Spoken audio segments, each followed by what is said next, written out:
तकरीबन 2 साल की मेरी एज थी जब पोलियो की वजह से मेरी दोनों लेग्स इफ़ेक्ट हुई। मैं एक मिडिल क्लास फैमिली से ताल्लुक़ रखता हूँ और ये वो ज़माना था जब पाकिस्तान में अवेयरनेस इतनी नहीं थी पोलियो के हवाले से। सो उस वक्त ट्रीटमेंट्स की भी पॉसिबिलिटीज़ नहीं थी। पेरेंट्स का मैं इकलौता बेटा, 2 बहनों का मैं अकेला भाई, तो बहुत उन्होंने इलाज की कोशिशें की। लेकिन मेरा बचपन जो है वो बच्चों के ट्राईसाइकिल पर गुज़रा। वो जो 3 पहियों का साइकिल आप में से शायद बच्चों ने देखा हो, उसमें थोड़ी ऑल्ट्रेशन के साथ मैं उस पर मूव किया करता था, क्योंकि छोटे बच्चों के लिए उस वक्त व्हील चेयर्स भी अवेलेबल नहीं होती थी। वक्त गुज़रता गया, घर के एक नज़दीकी ट्यूशन सेंटर पर मेरी इब्तदाई तालीम हुई और तकरीबन 13 साल की एज में ग्रेजुअली मेरी आई साइट का प्रॉब्लम सामने आया, जो रेटिना डिटैचमेंट था। उस वक्त चूँकि इतना एडवांस ट्रीटमेंट की ऑप्शंस नहीं थी, तो ग्रेजुअली जब नज़र वीक होना शुरू हुई, डॉक्टर्स को दिखाया तो उन्होंने एक आंख का रेटिना डिटैचमेंट का और दूसरे का ग्लोकोमा डायग्नोस किया, लेकिन ट्रीटमेंट की कोई ऑप्शन उनके सामने नहीं थी। तो विदिन 6 मंथ्स मेरी आई साइट का जो है वो टोटल लॉस हो गया। और ये बात 1984 की है, जब मेरे दोनों फ़िज़िकल चैलेंजेस के साथ मैं अपने घर पे था और उस वक्त कोई लाइफ का सामने गोल नहीं था। लाइफ डिसफंक्शनल हो गई थी। आप समझ सकते हैं कि घर में अपने वालिदैन के साथ आप समझ सकते हैं कि एक बच्चा जिसके सामने कोई रोल मॉडल भी ना हो और दुनिया में कोई उसके लिए बहुत ज़्यादा स्कोप भी उस वक्त सामने ना हो, तो उसकी फीलिंग्स कैसी होंगी। ऐसे में मुझे याद है कि मोहल्ले की एक ख़ातून हमारे घर आई और मेरी इयादत के लिए आई थी और मेरी अम्मी से आके उन्होंने बहुत इज़हार अफसोस किया और मेरे कानों ने ये अल्फाज उनकी ज़ुबानी सुने। उन्होंने अम्मी से ये कहा कि आप दुआ करें कि इस बच्चे को आपकी ज़िंदगी में ही अल्लाह ताला वापस अपने पास बुला ले, क्योंकि इसके लिए इस ज़िंदगी में आगे बढ़ना, आपके बग़ैर, सहारे के बग़ैर चलना बहुत मुश्किल होगा। उन खातून के इन अल्फाज से मेरे दिल पर तो जो गुज़री सो गुज़री, लेकिन दिमाग उससे खुल गया। और दिमाग यूँ खुला कि मैं सोचने लगा कि ऐसा तो नहीं हो सकता कि अल्लाह ताला ने किसी इंसान को दुनिया में पैदा किया हो और उसका कोई मकसद ना हो। मैं रेडियो सुना करता था, रेडियो मेरी यूनिवर्सिटी बनता चला गया और मैंने दुनिया के मुख्तलिफ़ नशरियाती इदारों से कनेक्ट रहते हुए बहुत कुछ सीखा। मुझे याद है कि आई साइट के प्रॉब्लम से पहले ही, चूँकि मुझे लिखने का शौक़ था, तो रेडियो से मैं मुख्तलिफ़ प्रोग्राम्स में बच्चों की जो कहानियाँ सुना करता था, तो उन्हें मैं मुख्तलिफ़ अखबारात के लिए लिखा करता था। तो रेडियो सुनने का शगफ़ बचपन से ही था। तो रेडियो आई साइट के प्रॉब्लम के बाद भी मेरे लिए काफ़ी बड़ा सोर्स बना मोटिवेशन का। मैंने दुनिया में जाना कि बहुत सारे लोग मेरे अलावा भी ऐसे हो गुज़रे हैं और हैं जिनका कोई ना कोई ऐसा फ़िज़िकल चैलेंज है और वो बेहतरीन और ख़ूबसूरत ज़िंदगी गुजार रहे हैं। लाइफ़स्टाइल चेंज होता है, लेकिन उस लाइफ़स्टाइल के चेंज के साथ वो अपनी ज़िंदगी को ऐसे अंदाज़ में ढाल लेते हैं, बदल लेते हैं, जिससे उनकी ज़िंदगी आसान होने लगती है।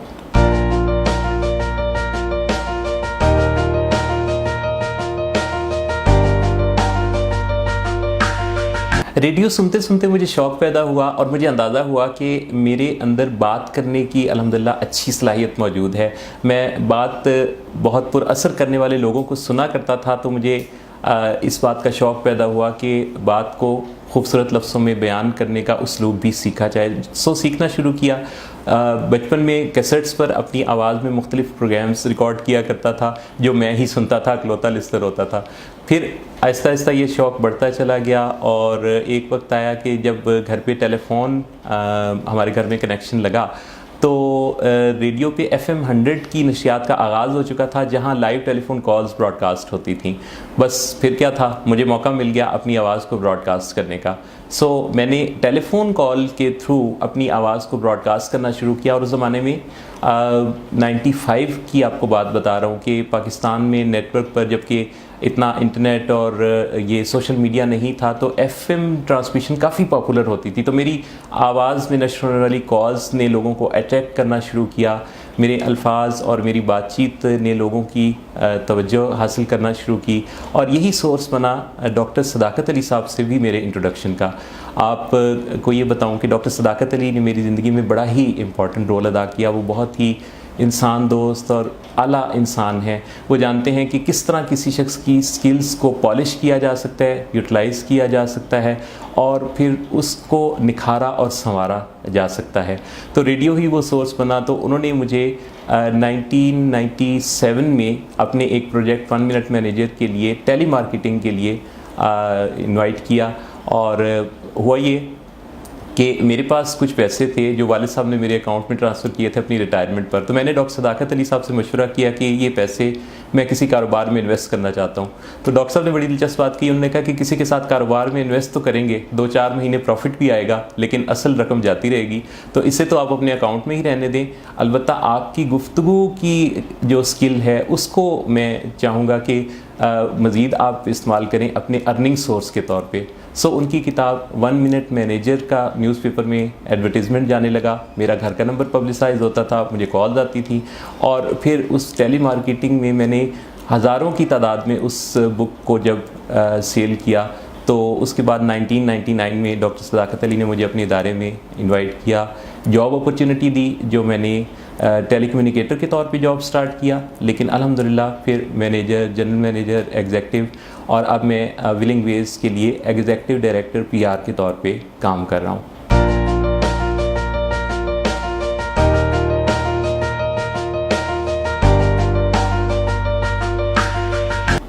विलिंग वेज पर काम करते हुए मुझे काउंसलिंग और साइकोलॉजी में बहुत सीखने का मौका मिला। मुझे पता चला कि इंसान में क्या क्या है, उसके इमोशंस को कैसे चैनलाइज किया जाना चाहिए, उसके ख़यालात को कैसे बदला जा सकता है। ये भी पता चला कि ख़यालात भी हमारी इजाज़त से ही आते और जाते हैं। ये भी पता चला कि जज्बात को भी तश्कील दिया जा सकता है, इमोशनल इंटेलिजेंस भी कोई चीज़ होती है, कुछ मेंटल मैप्स भी होते हैं। तो ये सब कुछ सीखते सीखते अपने इदारे के फ़र्स्ट कॉन्टेक्ट पर्सन होने की हैसियत में मुझे अपने इदारे की इस तमाम अरसा के दौरान उन तमाम काउंसलिंग ट्रेनिंग्स को गो थ्रू करने का मौका मिला। आप समझ सकते हैं कि साइकोलॉजिस्ट के एक बहुत बड़े ग्रुप के साथ काम करते हुए और सारा वक्त उन्हीं से बातें करते हुए इंसान कितना सीख सकता है। और यही सारा काम जब मैं अपने क्लाइंट्स को इंट्रोड्यूस करवाता था, उनसे मिलता था, तो बहुत सीखने का मौका मिला। और मुझे लगने लगा कि पाकिस्तान में तो इतने ज़्यादा मसाइल हैं लोगों के काउंसलिंग के, साइकोलॉजी के। रीसेंट स्टडीज़ ये बताती हैं कि 35% ऑफ टोटल पॉपुलेशन को किसी न किसी तरह की काउंसलिंग की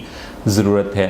तो मैंने इस काम को बड़ा एंजॉय करना शुरू किया। आप हैरान होंगे कि अब भी मुझे 24 घंटे में कई दफ़ा रात के 2 बजे भी कॉल्स आती हैं, कई दफ़ा बहुत अर्ली मॉर्निंग भी कॉल आ रही होती हैं, और कभी भी कोई इरिटेशन नहीं होती, बल्कि मैं बहुत एंजॉय करता हूँ और ख़ुशी महसूस करता हूँ, क्योंकि मुझे लगता है कि जिसने मेरा नंबर डायल किया है उसने ये तवक्को लगाई है ना कि वो मुझे कॉल करेगा तो उसे कोई गुड न्यूज़ मिलेगी, उसे कोई अच्छी खुशखबरी मिलेगी उसके मसले के हल के लिए।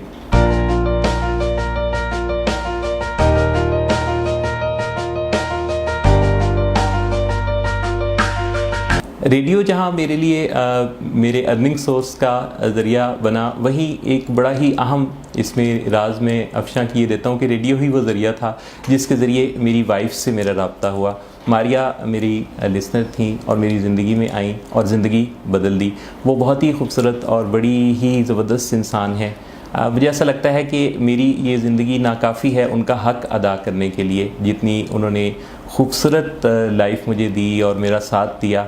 अली अहमद अवान और सलमान अहमद अवान मेरे दोनों बेटे भी बहुत खूबसूरत साथ दे रहे हैं मेरा। तो ज़िंदगी में इन लोगों की मौजूदगी ने, और उससे पहले मेरी अम्मी और बाबा जी, वालिद साहब, मेरी दोनों बहनें, इन लोगों ने मेरी ज़िंदगी में इतनी ज़बरदस्त एम्पावरमेंट दी कि मैं आपको बताऊं कि बहुत दफ़ा मैं ये भूला होता हूँ कि मेरे साथ कोई फ़िज़िकल चैलेंजेस भी हैं।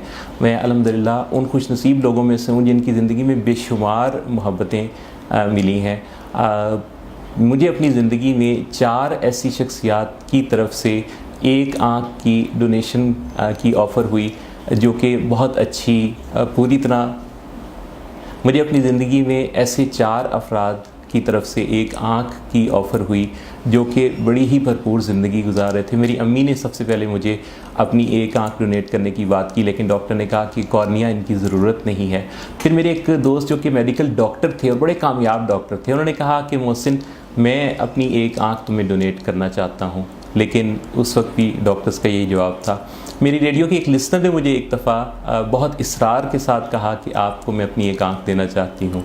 और अभी रिसेंटली इस ईद उल अज़हा पर मेरे एक बचपन के दोस्त अदील मुमताज़ ने मुझे कॉल किया और कहने लगे कि मोहसिन, आपने और मैंने अपनी ज़िंदगी का बहुत अरसा इकट्ठे गुजार लिया है, अब से आगे यूँ करते हैं कि दोनों एक एक आँख बांट लेते हैं और अगली ज़िंदगी को इकट्ठे इस कायनात की खूबसूरती देखते हुए गुजारते हैं। और जब वो ये बात कर रहे थे तो मेरी आंखों में खुशी के आंसू थे। इंसान को जब इतनी ढेर सारी मोहब्बतें मिलती हैं तो आप समझ सकते हैं कि उसका कॉन्फिडेंस का लेवल क्या हो सकता है।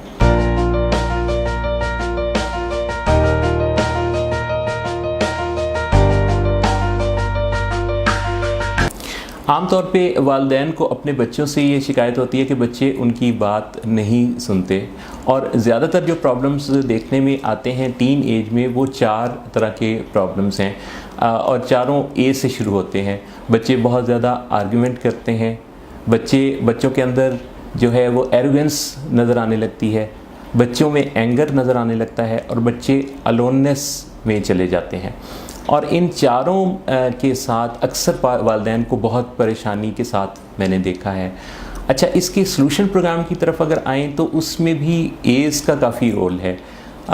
सबसे पहले तो इसमें जो सॉल्यूशन प्रोग्राम का पहला टूल है, मैं पेरेंट्स से कहना चाहूँगा कि वो याद रखें कि इसे एक्सेप्ट करें कि उनके बच्चे उनके साथ आर्ग्यू करेंगे। जिस तरह हम लोग अपनी ओपिनियन रखते हैं, अपना कोई नज़रिया रखते हैं, तो बच्चे भी चूँकि इत्तेफाक से इंसान ही हैं, तो उनके अंदर भी ओपिनियंस टीन एज तक पहुँचते पहुँचते डेवलप हो रही होती है, वो भी अपने नज़रियात रखते हैं।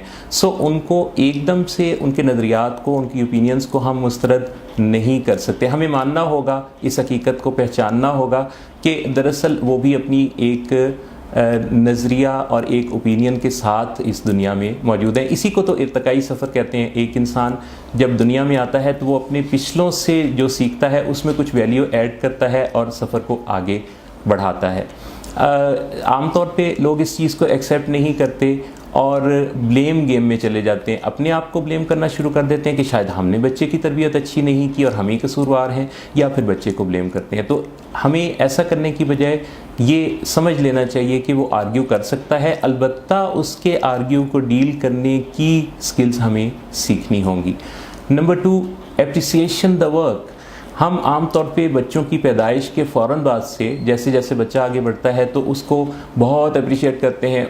वो चलना शुरू करता है तो हम तालियां बजाते हैं, वो पहला लफ्ज़ बोलता है तो हम बड़ा खुश होते हैं। और वक्त गुजरने के साथ साथ जैसे जैसे उसकी एज बढ़ती है और उस ग्रो करने के साथ हम अपने हाथ में इस्लाह का चार्ज संभाल लेते हैं। हम समझते हैं कि अब इसका क्रिटिकल एनालिसिस करते रहना है ताकि बच्चा बिगड़ ना जाए। तो ऐसे में उसकी इस्लाह करते करते बच्चे को ये फ़ील होने लगता है कि अभी अभी तो ये माँ बाप मेरी बहुत तारीफ़ कर रहे थे और अब मुझ पे तनकीद करना शुरू हो गए। तो वो सोचता है कि अगर ये बदल गए हैं तो फिर मैं भी बदल सकता हूँ। सो अप्रिशिएट करने को कभी भी नहीं छोड़ना चाहिए। अलबत्ता एक बहुत बारीक सा नुक्ता याद रखें कि अप्रिशिएट करने में अप्रिशिएट द वर्क की बात मैंने की है।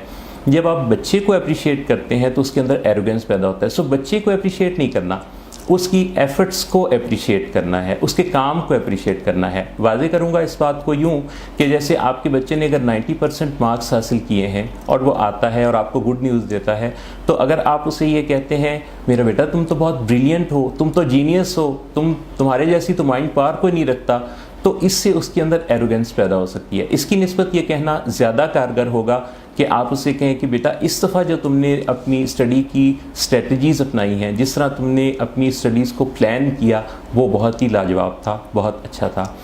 तीसरे नंबर पे जो ए है उसके साथ आप उनके एडवेंचर होने को कबूल करते हैं। एडवेंचरर जो होना है ये हर इंसान के अंदर मौजूद होता है। बच्चे आमतौर पे जैसे टीन एज में दाखिल होते हैं तो वो आपने देखा होगा कि रेसिंग करना चाहते हैं, वो एक्शन मूवीज़ देखना चाहते हैं, वो एक्शन गेम्स देखना चाहते हैं। तो ऐसे में अगर आप इस चीज़ को कबूल करें कि उनके अंदर जो एक एडवेंचरर मौजूद है, बजाय इसके कि वो अपने उन दोस्तों के साथ अपनी इन एनर्जीज़ को चैनलाइज करें, क्योंकि एनर्जीज़ होती हैं उनके अंदर जिनको वो चैनलाइज करना चाहते हैं, कंज्यूम करना चाहते हैं, तो वो बाज़ का रॉन्ग डायरेक्शन पे कुछ ऐसे दोस्तों के साथ जुड़ जाते हैं। तो उसकी निस्बत ये बेहतर होगा कि आप उनके साथ ऐसे एडवेंचरस टूल्स इस्तेमाल करें कि आप खुद उसका हिस्सा बन जाएं। यूँ कि कभी कभी आप बच्चे के साथ दौड़ लगा सकते हैं, कभी कभी आप उसके साथ गेम्स में हिस्सा ले सकते हैं, कभी आप लॉन्ग ड्राइव पे भी जा सकते हैं। चौथा जो ए है वो है आस्क हिम, आस्क हर।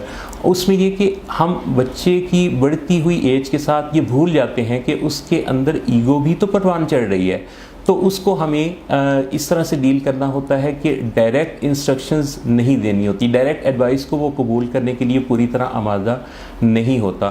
तो उसको ये कहने की बजाय कि तुम टीवी देखते रहते हो, तुम अपना वक्त ज़ाया करते हो, तुम पढ़ते नहीं हो, तुम्हें समझ नहीं आती, या बाज़ों का माएँ बद्दुआएँ देती हैं और कहती हैं और पेशन गोइयाँ करती हैं कि तुम्हारा फ्यूचर बहुत ख़राब होगा, तुम्हारा मुस्तकबिल बड़ा ख़राब है। इस तरह की बातें करने की बजाय आप बच्चों को ऑप्शन दे सकते हैं, और वो ऑप्शन ये कि बेटा आप स्टडी को मसलन पूछ सकते हैं कि आपके ख्याल में आपको क्या लगता है कि अपनी स्टडी को आपको कितना वक्त देना चाहिए, या आपको क्या लगता है कि कितनी देर के लिए टीवी देखना आपके लिए मुनासिब होगा। या फिर दो ऑप्शंस कि आप 4 बजे अपना स्टडी शुरू करना चाहेंगे या 6 बजे करना चाहेंगे। तो आम तौर पे इंसानों को अगर ऑप्शंस दी जाएं तो वो इस चीज़ को बहुत अच्छे तरीके से कबूल करते हैं, क्योंकि ये फ़ैसला उनके हाथों होगा। बच्चों के हाथ में जब डिसीजंस होते हैं तो उनकी ईगो भी हर्ट नहीं होती और वो इसकी रिस्पॉन्सिबिलिटी को भी ओन करते हैं। बहुत इम्पॉर्टेंट एक बात याद रखने की है, और वो है 5वां ए,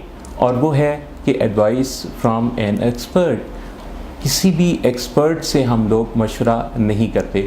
हम समझते हैं कि तालीम तो अच्छे इंस्टीट्यूट से दिलवाई जाए और उस पर बहुत सारे पैसे खर्च करने में भी हमें कोई तामुल नहीं होता, लेकिन हम तरबियत जो है वो अंदाजे से करना चाहते हैं। हमारे पेरेंट्स ने अपने बच्चों को जिस तरह डील किया और हमारे पेरेंट्स के पेरेंट्स ने जिस तरीके से बच्चों को डील किया, यही कल्चरल जो चीज़ है ये आगे से आगे नस्लों में मुंतकिल हो रही है। और हमें लगता है कि जिस तरह हम अंदाजे से ही ड्राइविंग सीखते हैं, पहले तो कुकिंग क्लासेस भी नहीं होती थी, लड़कियां जो हैं अपने माँ बाप से ही चीज़ें सीख लेती, माँओं से कुकिंग सीखती थी, ड्राइविंग भी इसी तरह अंदाजे से ही करते थे, 2-4 दफ़ा गाड़ी लगती थी और ड्राइविंग आ जाती थी, सिंगिंग भी।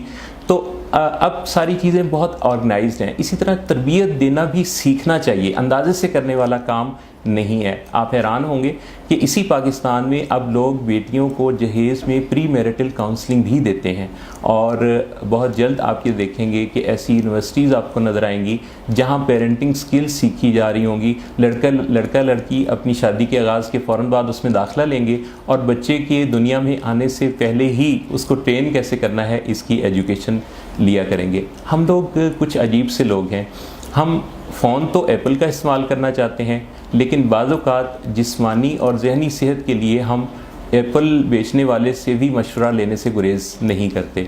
हम लोग प्राइड फील करने पे आए तो हम रात के 2 बजे भी किसी जगह इशारे पर, जहाँ कोई दूसरी गाड़ी नहीं है, तो इशारे पर रुक कर फ़ख्र महसूस करते हैं। और कई दफ़ा हम प्राइड लेने पे आए तो हुजूम में इशारा काट के आगे निकल जाने पर हम फ़ख्र महसूस करते हैं। तो हम इंसानों को अभी बहुत कुछ सीखना है और सीखते चले जाना है।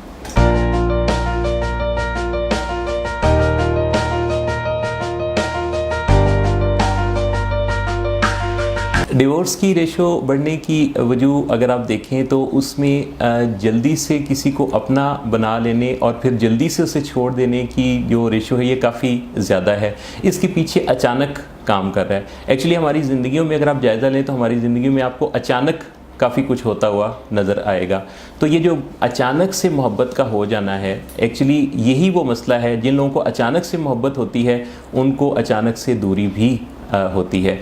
लेकिन अगर इस अचानक हो जाने से पहले इस बारे में सोच लिया जाए कि मोहब्बत या ताल्लुक़ भी एक मरहलावार बनने वाली चीज़ है। मुझे अपनी ज़िंदगी में जब भी कोई लोग बहुत ज़्यादा तेज़ी से जल्दी से करीब आके तारीफ़ करने लगते हैं तो मुझे उनसे थोड़ा डर भी लगने लगता है, क्योंकि यही वो लोग होते हैं जो बाद में आपको आसमान से ज़मीन पर भी गिरा सकते हैं।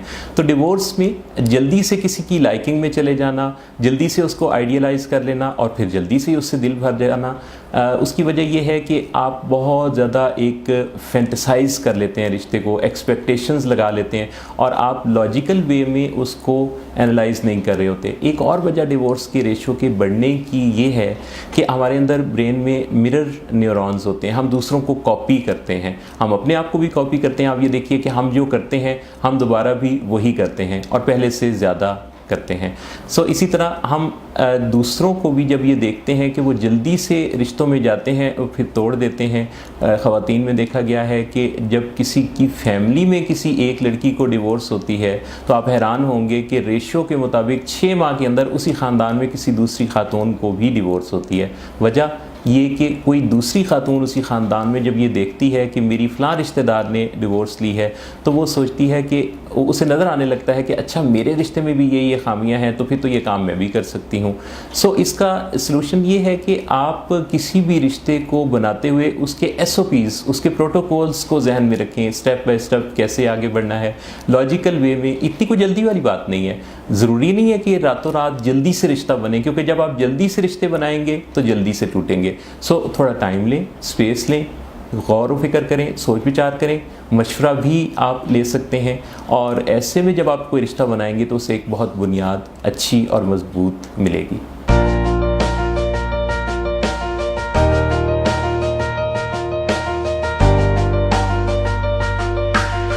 हम सब इंसान हैं तो हमारी ज़िंदगी में ऐसे कमज़ोर लम्हे आ सकते हैं जिनके साथ आप मायूसी में मुब्तला हो सकते हैं।